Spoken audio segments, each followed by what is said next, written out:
ایک بچی نے مجھے کہا کہ عبدالواحد بھائی میں نے اپنے ابائے کے بازو میں الاسٹک پہننا شروع کر دیا. اچھا. تو میں نے کہا جی وہ کیوں؟ انہوں نے کہا کہ عبدالواحد بھائی میں ایک بار سفر کر رہی تھی اور میں نے بازو اوپر کیا اور وہ ابایا نیچے آیا اور صرف میری بازو کی سکین نظر آئی اور مجھے حیا آئی کہ میرے اللہ نے تو مجھے کہا ہے کہ تم اپنے جسموں کو چھپا کے رکھو, نہیں اس کے اوپر کپڑا ڈالو. اور مجھے حیا آئی کہ میرا بازو ننگا ہو گیا, میں اللہ کے سامنے کیا جو ہے وہ جواب دوں گی, یا پتہ نہیں یہ حشر والے دن اس کو دوزخ میں جانا. تو کہا کہ عبدالواحد میں نے اس کے ساتھ کمپرومائز ہی نہیں کیا, میں نے الاسٹک ڈال لیا. لوگ مجھے میرا مذاق اڑاتے ہیں, تو عبدالواحد میں نے ٹھیک کیا کہ نہیں ٹھیک کیا. میں نے کہا بیٹے تم نے بالکل ٹھیک کیا.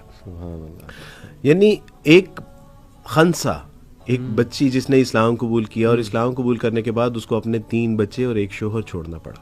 اچھا. ایک بار فرسٹ ٹائم اس کی کال آئی, عبدالواحد بھائی میرے بیٹے کا انتقال ہو گیا اور میں اس کی شکل دیکھنا چاہتی ہوں اور مجھے میرے گھر والے آنے کی اجازت نہیں دے رہے. تو میں نے کہا بیٹی آپ آ جائیں, کوئی ایسی بات نہیں.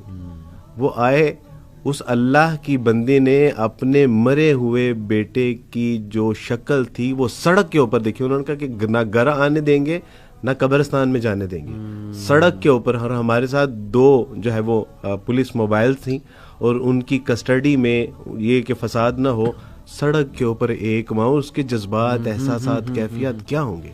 دوسرے بچے اس سے ملنا چاہ رہے تھے لیکن انہوں نے چھین کے اس سے پیچھے کر لیا. یعنی ایسے لگ رہا تھا جیسے یہ صحابہ اکرام رضوان اللہ اجمعین کا دور ہے اور وہی ساری تنگی تکلیفیں پریشانی مجبوریاں شاید دوبارہ وہ دور شروع ہو گیا.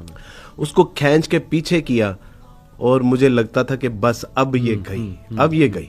لیکن اس نے, اللہ کی بندی نے کہا, انہوں نے کہا کہ یہ تو میرے 2 بچے ہیں, ایک انتقال کر گیا, 2 باقی بچے ہیں.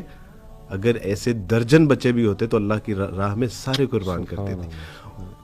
میں نے ایک لمحے کے لیے میں نے آبزرو کیا کہ یہ کیوں اس طرح کر رہی ہے, اور وہی آپ والی بات تھی. میں نے کہا کہ اس نے اس دین کی حقیقت اس کے اوپر اللہ نے آشکارا کی ہے.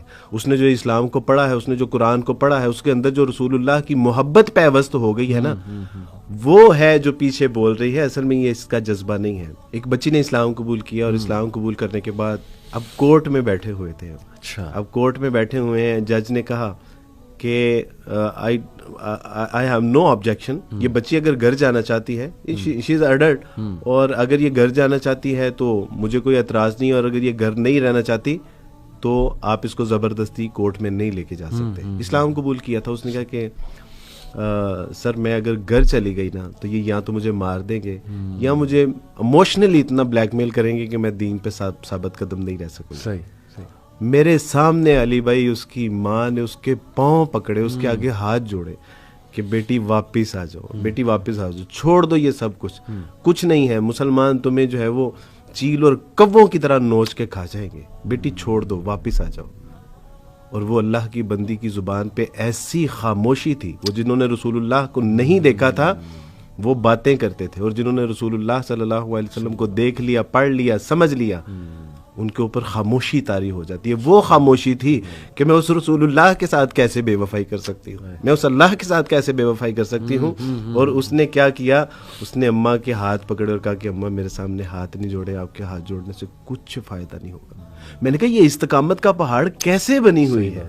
پتہ چلا کہ اس نے رسول اللہ کی سیرت کو پڑھا ہے, اس نے رسول اللہ صلی اللہ علیہ وسلم کی سنتوں کو پڑھا ہے. وہ آخرت کی کامیابی اور کامرانی اس کی آنکھوں کے سامنے ہے, وہ قرآن کے حقائق جو ہیں وہ اس کی آنکھوں کے سامنے ہے, وہ اللہ سبحانہ و تعالیٰ کی جو توحید ہے, اس کی جو وحدانیت ہے, جنت میں جو اللہ کا دیدار ہے, جنت کی نعمتیں وہ اس کے سامنے ہیں کہ جو اس کو پگھلنے نہیں دے. ایک بچی نے